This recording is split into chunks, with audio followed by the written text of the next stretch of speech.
Welcome back to What If Gaming Stories. Sit back and relax as we dive into the Minecraft universe and tell Steve's definitive story. From surviving his first night to slaying a godlike dragon, this is the adventure that started it all. Let's begin. Chapter 1. The Age of Creation. He awoke with the sun on his face and the square-edged grass beneath his fingers. He did not know his name, nor how he had come to be here. The world was a blank slate, and so was he. His mind was a quiet, empty room, and the only thing in it was a primal, driving instinct. Survive. The world that greeted him was a thing of impossible geometry. The sun was a perfect square, climbing a sky of seamless blue. Trees rose in segmented trunks, their leaves a porous canopy of cubic shapes. He punched one, driven by a curiosity that felt more like a memory than an original thought.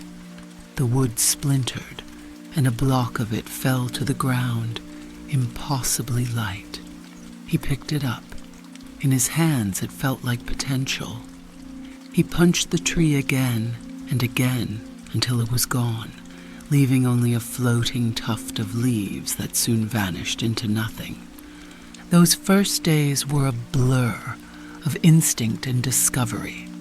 Hunger gnawed at him, a simple, insistent reminder of his mortality.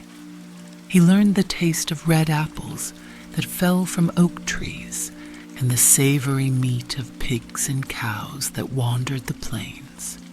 He learned that the world was malleable, that the block of wood in his hand could become 4 smooth planks, and those planks could become a table, a crafting table, a nexus of infinite possibility. At this table, he felt a spark of genius that was not his own, a whisper of forgotten knowledge. He laid out sticks and wood, and they became a pickaxe. He struck the stone of a mountainside, and it yielded cobblestone. With stone, he forged better tools, a furnace, a sword.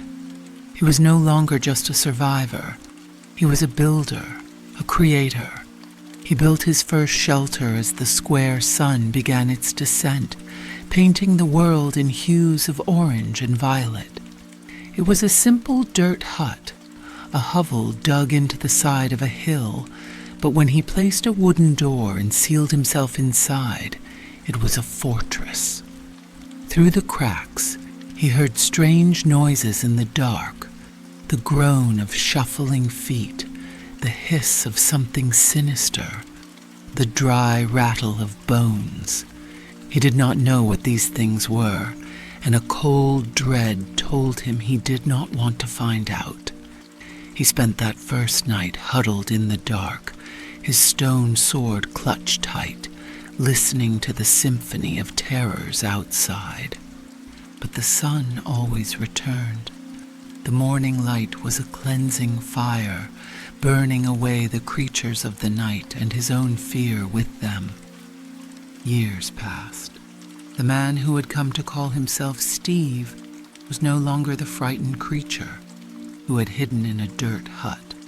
The montage of his life would have shown a man gaining mastery over his domain.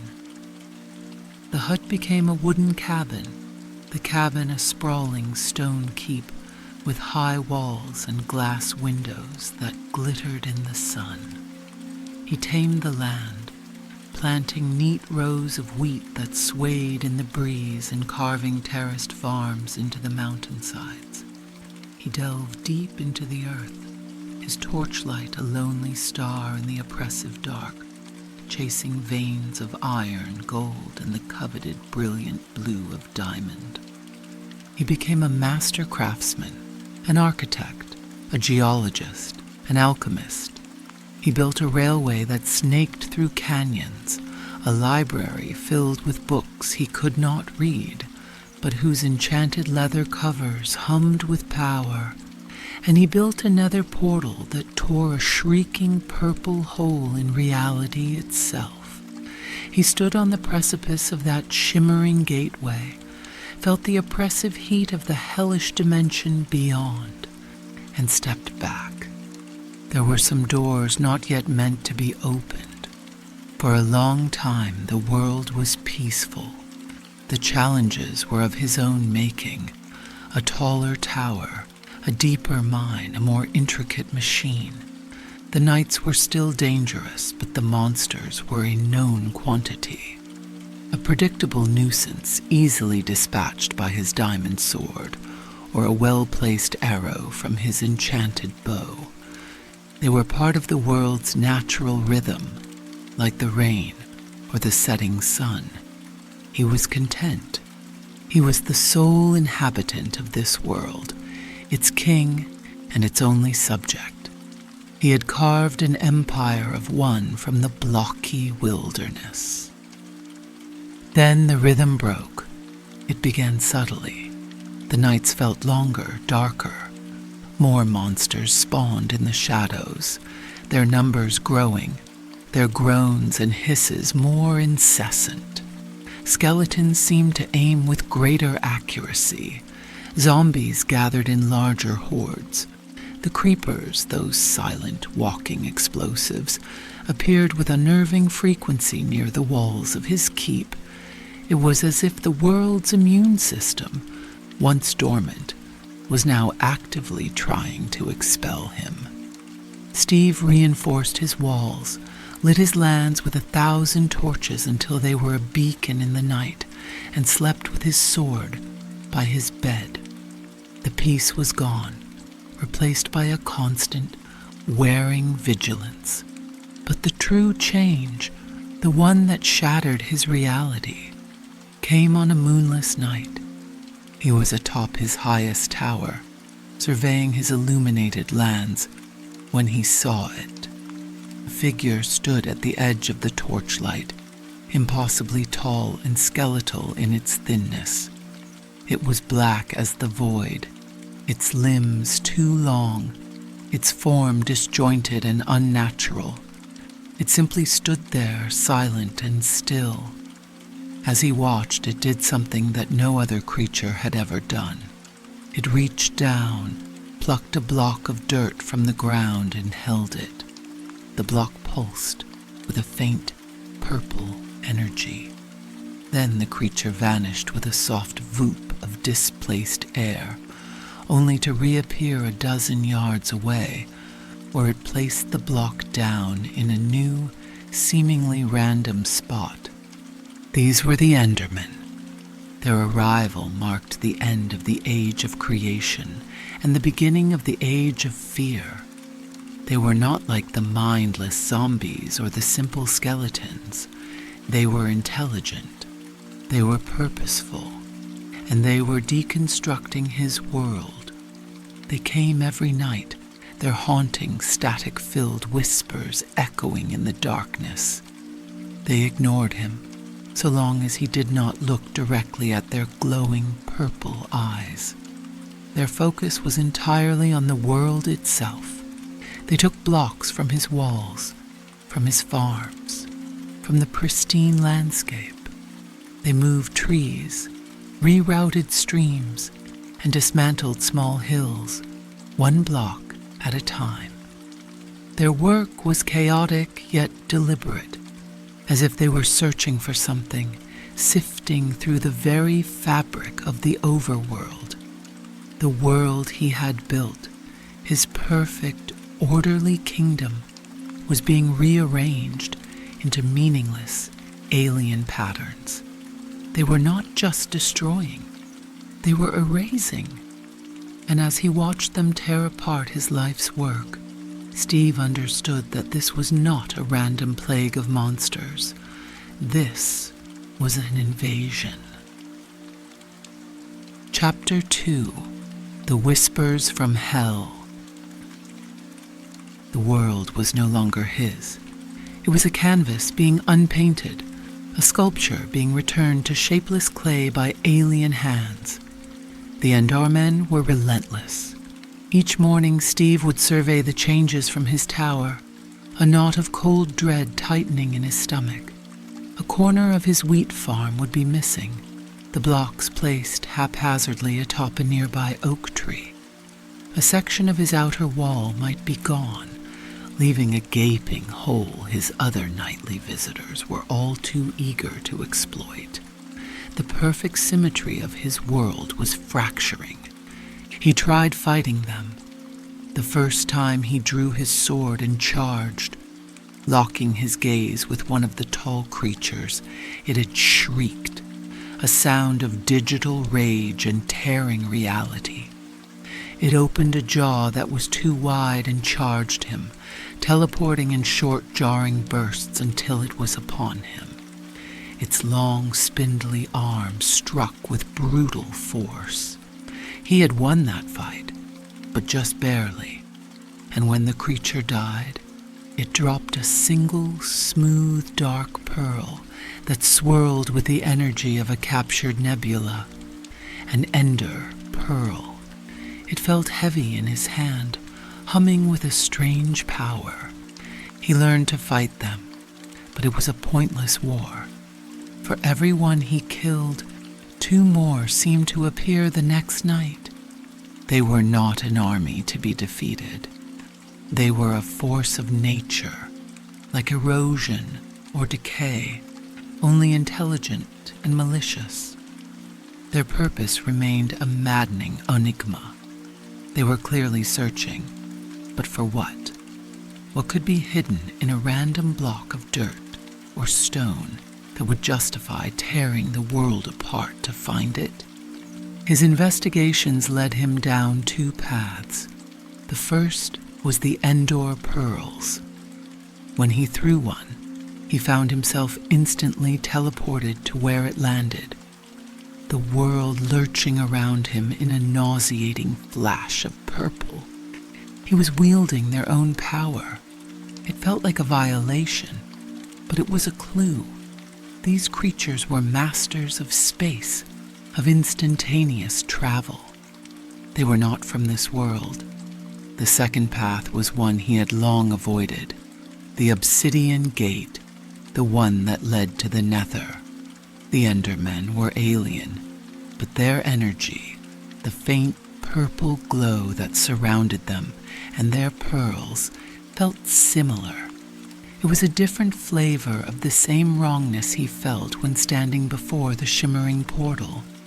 If answers were to be found, they would be in that terrible burning place.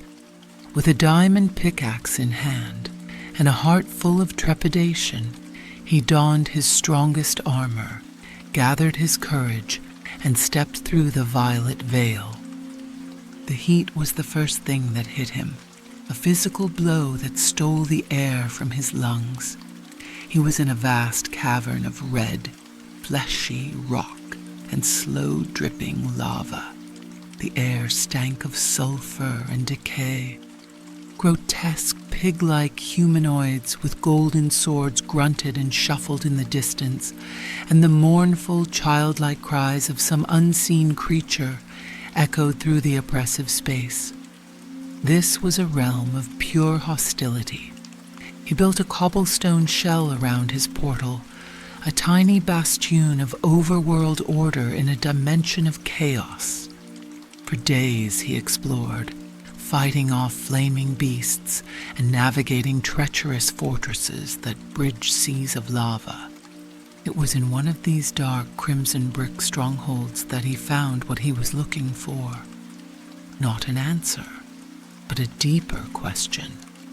Floating within a cage of iron bars was a creature of fire and smoke, its body a column of rotating golden rods. It was ablaze. It shrieked and launched fireballs at him, and the battle that followed was harrowing. When he finally struck it down, it dropped one of its burning rods. The blaze rod pulsed with a heat that did not burn his hand but filled his mind with a whisper, a thread of alien thought.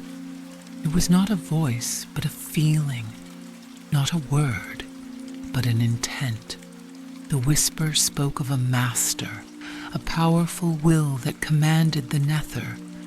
It spoke of a plan, a grand design that involved both this fiery hellscape and the green lands of the Overworld. It spoke of a key, a gateway, and a weapon. And as he held the rod, the fragmented images flooded his mind. The Endermen, systematically searching. The Nether, a staging ground, and a final terrifying image of a great black dragon soaring through a void of absolute nothingness. He began to piece it all together. Someone, or something, a ruler here in the Nether, was using the Endermen as scouts. They weren't just randomly moving blocks. They were searching for something specific, the components of a key, or the location of a hidden lock. The whispers from the blaze rod suggested that the ultimate goal was to unleash this Ender Dragon, a creature of immense destructive power, upon his world. The Overworld was not to be conquered. It was to be annihilated. He returned through the portal, the red hell light fading behind him, but he did not find relief. He had brought the Nether's whispers back with him. The purpose of the Endermen was now terrifyingly clear, and he knew, with a certainty that chilled him to the bone, that he was running out of time. Chapter 3. The Eye of the Void. The two artifacts lay on his crafting table, side by side, the cool, silent mystery of the Ender Pearl and the hot, whispering malice of the blaze rod. One was a tool of the searchers, the other a remnant of the master's power. On their own, they were riddles. Together, he felt they might form a sentence, driven by an intuition that felt both foreign and familiar. He took the blaze rod and, using his most delicate tools, ground it down into a fine, glowing powder. The whispers intensified as the rod was destroyed, a chorus of fiery rage and dark purpose that scraped at the inside of his skull. He took a pinch of the blaze powder and carefully worked it into the smooth surface of the Ender Pearl. The reaction was immediate and violent. The pearl flared with an inner light, the nebula within swirling into a focused point of brilliant purple. The two opposing energies, the cold teleportation of the End and the fiery ambition of the Nether, did not cancel each other out. They fused, creating something new. The orb was no longer a pearl. It was an eye of Ender. It stared up at him from the table, unblinking. It seemed to possess a will of its own, a singular direction.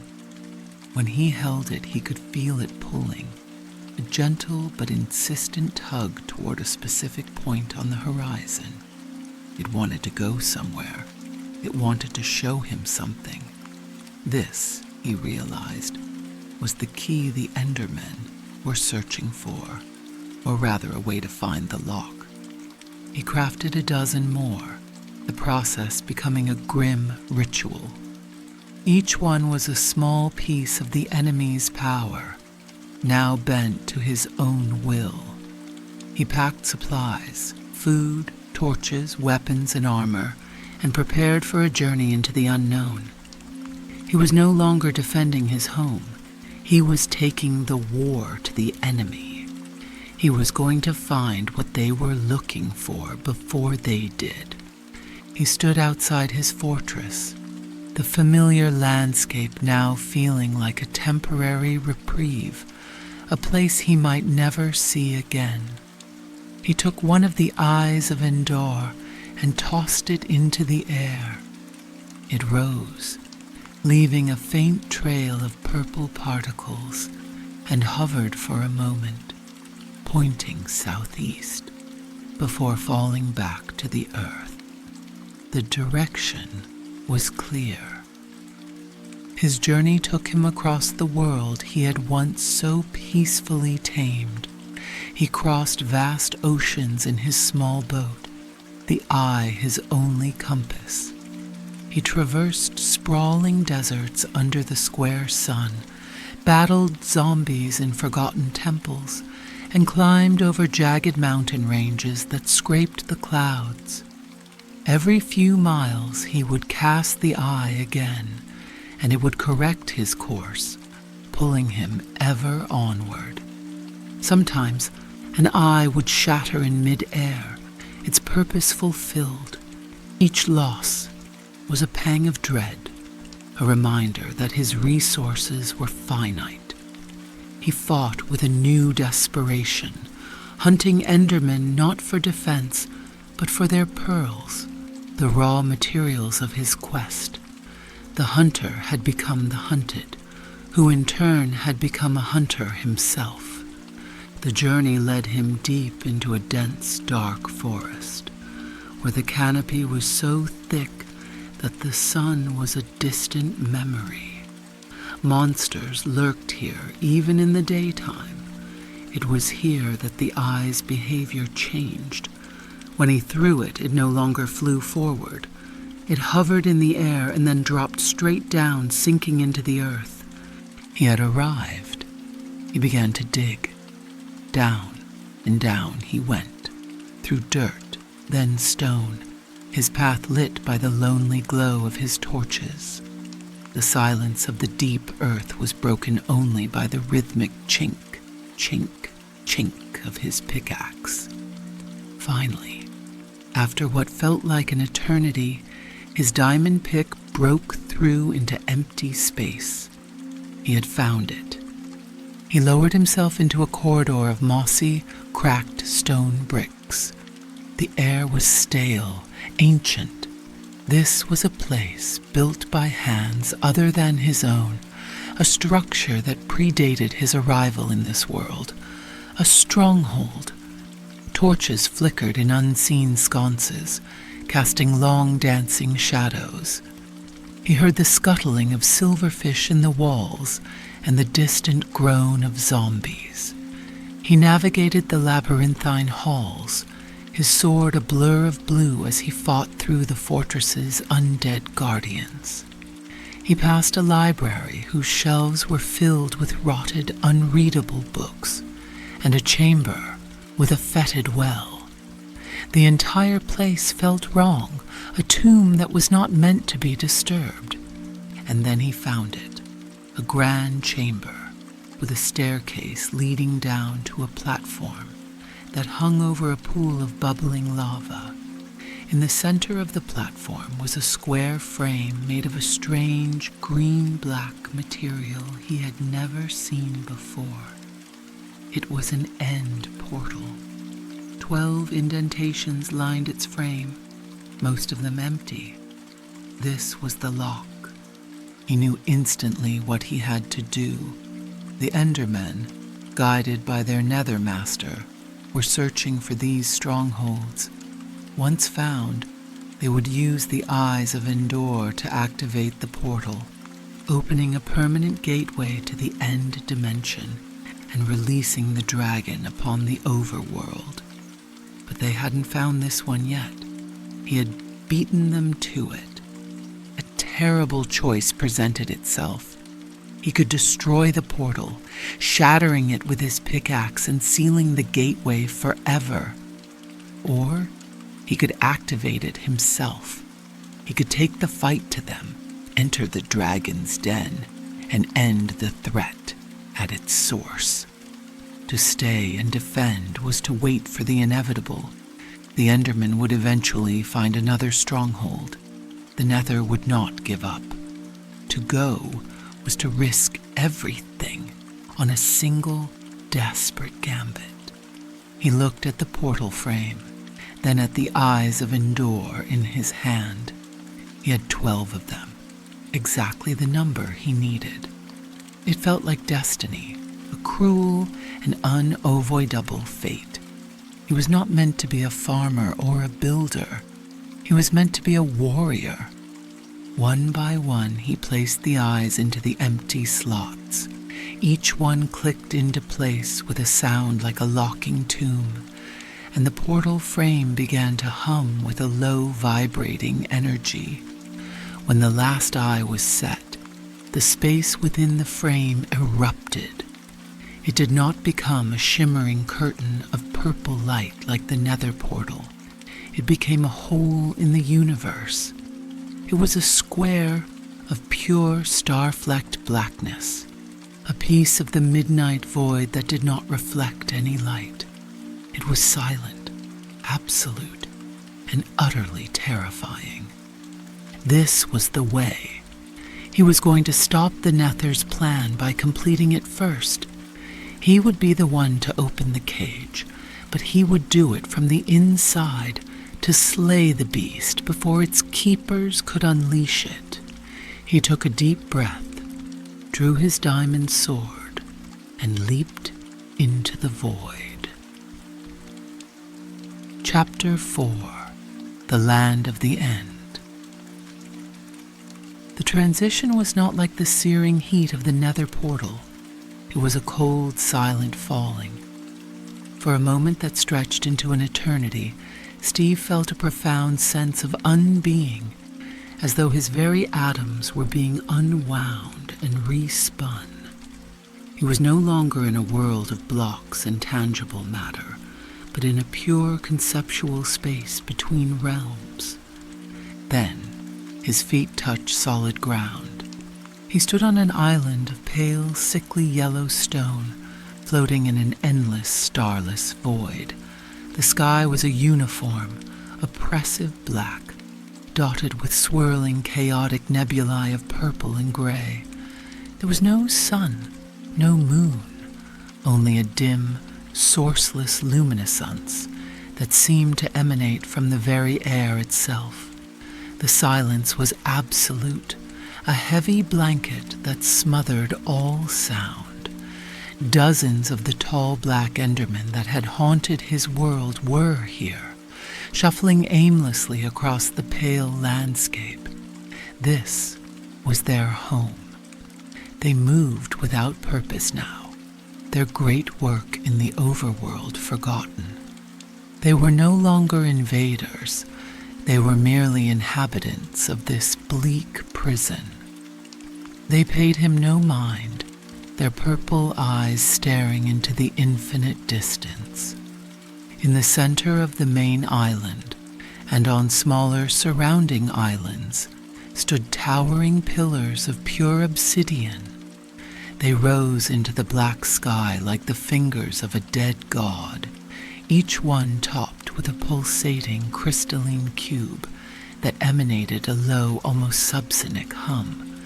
The air around these crystals shimmered, and a faint, ethereal beam of white energy flowed from each one, converging on a single point high above the central island. And there, circling lazily in the void, was the beast from the Nether's whispers, the Ender Dragon. It was larger than he could have ever imagined, a creature of pure night and shadow, its scales the color of the void itself. Its eyes glowed with a fierce violet intelligence, and its massive leathery wings beat against the emptiness with a sound he could feel in his bones rather than hear. It was beautiful and terrifying, the apex predator of a dead dimension. He finally understood. The crystals on the obsidian towers, they were healing it. The beams of light were tethers of energy, constantly regenerating the dragon's vitality. It was invincible, an immortal god in its own kingdom. To fight it now would be pointless. He had to sever its connection to this place, to destroy its sources of power. The battle began.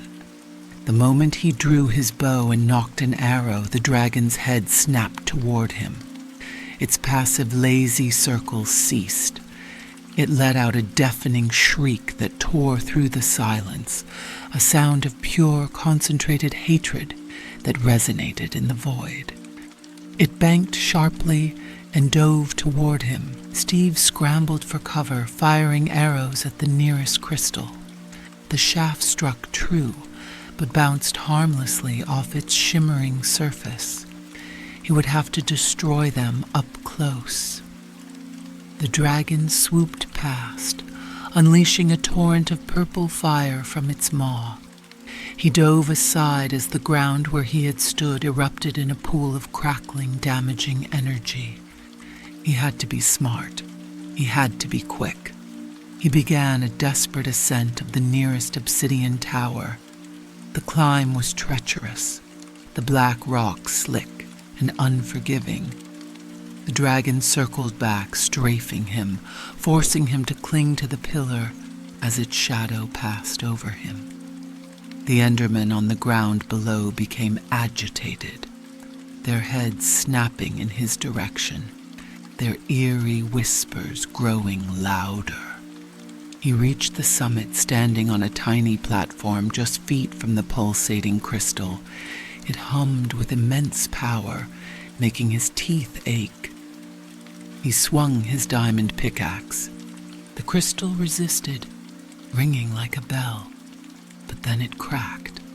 With a final desperate swing, he shattered it. The crystal exploded in a blinding flash of light, the force of the detonation throwing him from the top of the tower. He fell, the pale ground rushing up to meet him. At the last second, he managed to empty a bucket of water beneath him, the splash cushioning his fall just enough to save his life. The dragon roared in fury. One of the beams of light connecting to it had vanished. It felt the loss. 1 down, 9 to go. The battle became a deadly dance. He would sprint across the barren landscape, dodging the dragon's attacks and the newly hostile Endermen, who now teleported around him, striking with their long arms. He would find his moment, build a makeshift tower of cobblestone up to the next crystal, and shatter it, often having to leap into the void and use an ender pearl to teleport back to solid ground before he fell into eternity. 2 towers were different. They were caged in iron bars. He had to meticulously mine his way through the cages while the dragon relentlessly assaulted him. Each destroyed crystal was a small victory, but it weakened him, draining his supplies and his resolve. The dragon grew more and more frantic, its attacks more ferocious. It was no longer a god, but a cornered beast, and it was fighting for its life. Finally, only 1 crystal remained. As he shattered it, a profound change occurred. The ender dragon shrieked, a sound not of rage but of pain and vulnerability. All the ethereal beams were gone. It was cut off, mortal. It swooped down, landing heavily on a circular bedrock structure in the center of the island, a strange, fountain-like portal that was dormant. It lowered its head and stared at him, its violet eyes burning with a cold, ancient intelligence. The games were over. The true fight was about to begin. Chapter 5: Death of a God. The dragon was grounded. It crouched over the dormant exit portal, its massive form a silhouette against the void. For the first time, it was on his level, a terrestrial threat. The air grew thick with tension, the silence of the end replaced by the heavy, rhythmic breathing of the cornered beast. Steve's heart hammered against his ribs. His armor was battered, his supplies dwindling. He had a few golden apples, a handful of arrows, and his enchanted diamond sword. It would have to be enough. This was the final act. He charged. The dragon responded with terrifying speed. It lunged forward, its head a battering ram of obsidian-hard scales. Steve rolled aside, the beast's jaw snapping shut where his head had been moments before. He scrambled to his feet and swung his sword, the diamond edge scraping harmlessly against its flank. The scales were like bedrock, impenetrable. The dragon whipped its tail, a massive scythe-like upendage that swept across the island. Steve was thrown from his feet, tumbling across the pale endstone, his armor groaning under the impact. He came to a stop, his vision swimming. The dragon was already turning, preparing another charge. He couldn't fight it head-on. Its hide was too thick. He had to be smarter. He remembered the Nether, the whispers, the purpose of this creature. It was a weapon, designed for one thing: destruction. And its most potent weapon was its breath. As the dragon charged again, he held his ground. At the last possible second, he dodged, not away, but towards it, slipping under its massive head. The beast, unable to stop its momentum, slid past him. It roared in frustration and unleashed a plume of its purple fire, but he was already out of range. The noxious cloud settled on the ground, creating a lingering pool of deadly energy. He had found the pattern: dodge the charge, strike in the brief window of vulnerability, and avoid the breath. It was a deadly, unforgiving rhythm. For what felt like hours, the dance continued. He would bait the charge, land a single, desperate blow on its neck or underbelly where the scales were softer, and then retreat before the inevitable counterattack. The dragon began to show signs of wear.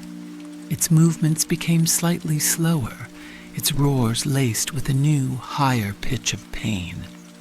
Dark, ichor-like blood began to seep from a dozen small wounds he had managed to inflict. The god was bleeding. Emboldened, Steve pressed his advantage.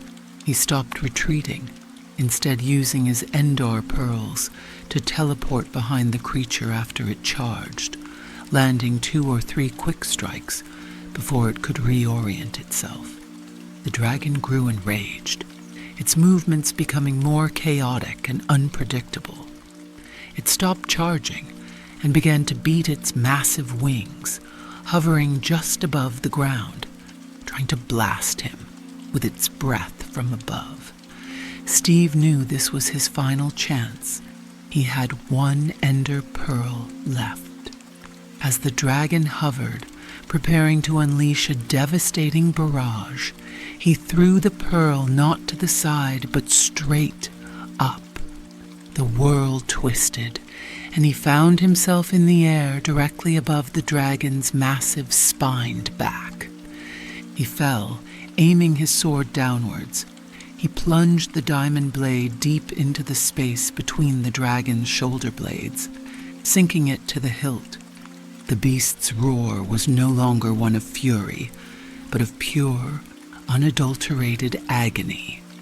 It thrashed wildly, trying to dislodge him, its wings beating the air into a chaotic tempest.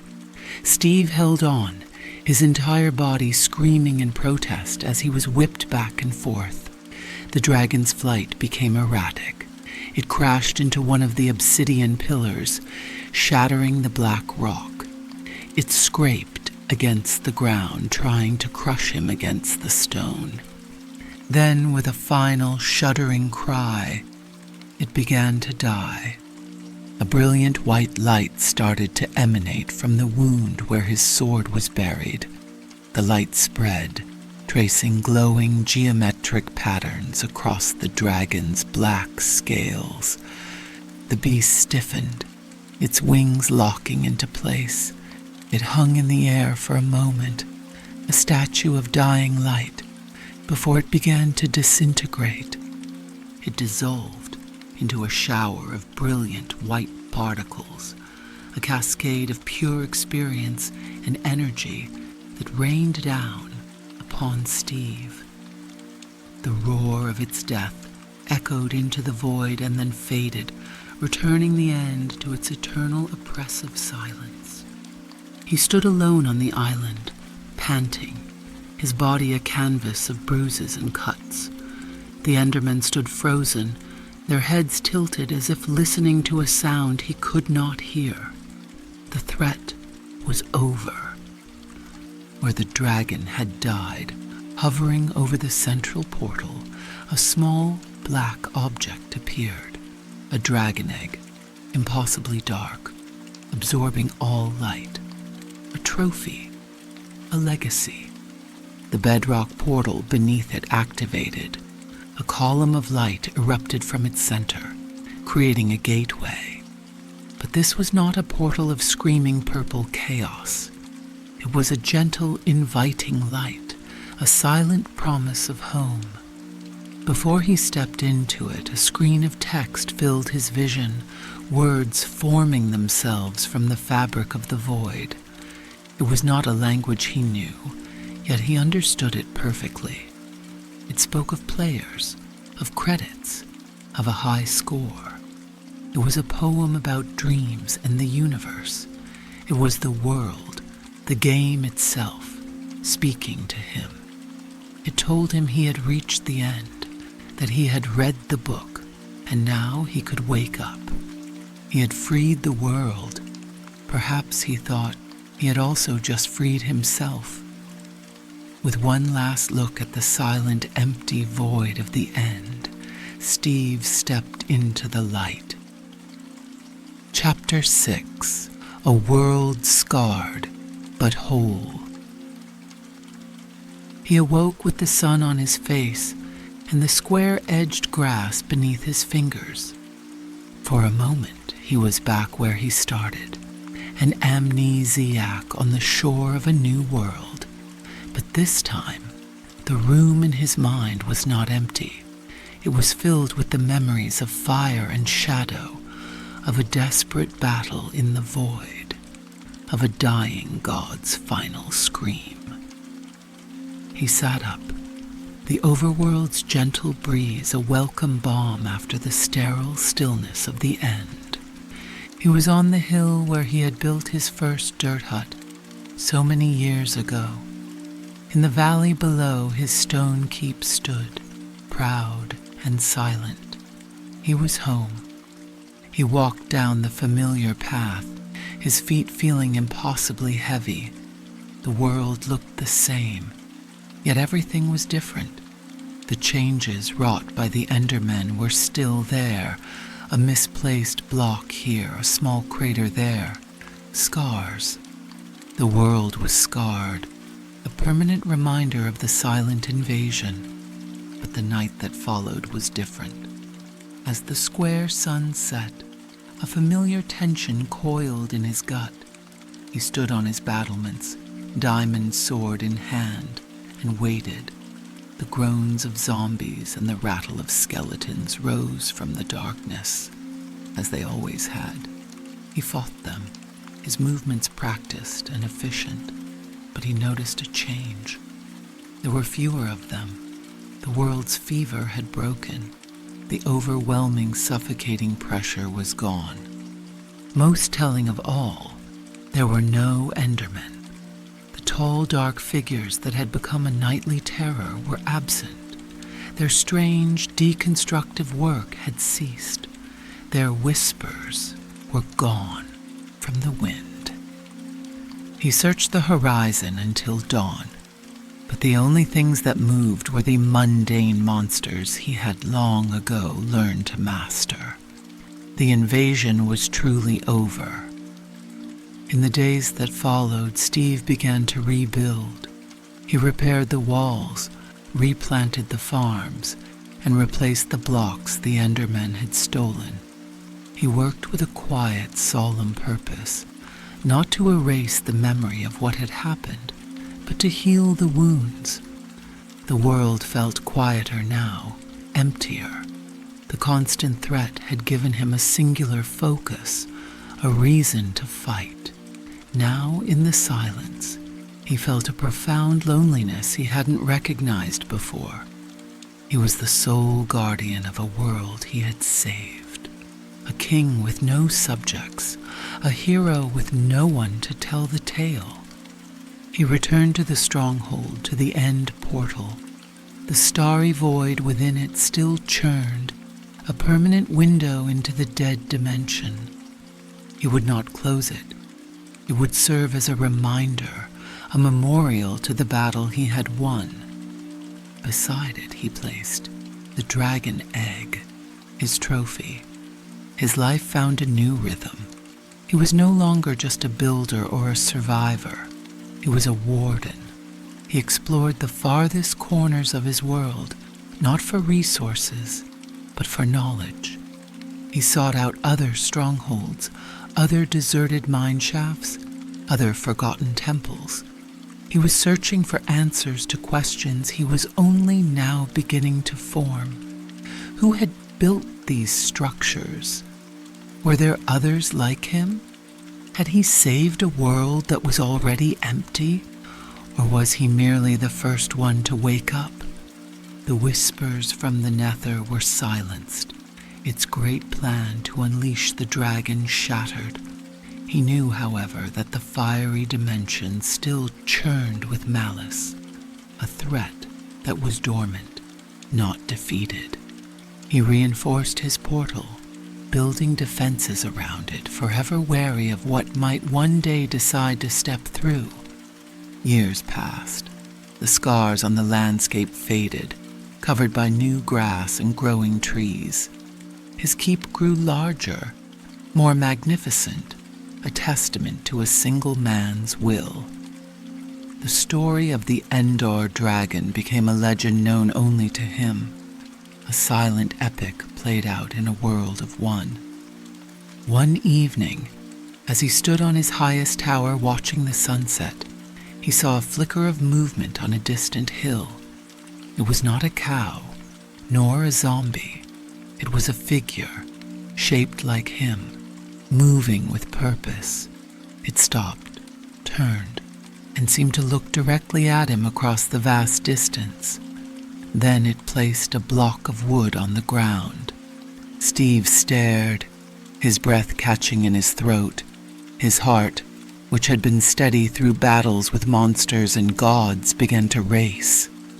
For the first time in his entire existence, a single, overwhelming thought filled his mind, drowning out all the loneliness and all the silence. I am not alone. The age of creation was over. The age of fear had passed. The age of solitude had ended.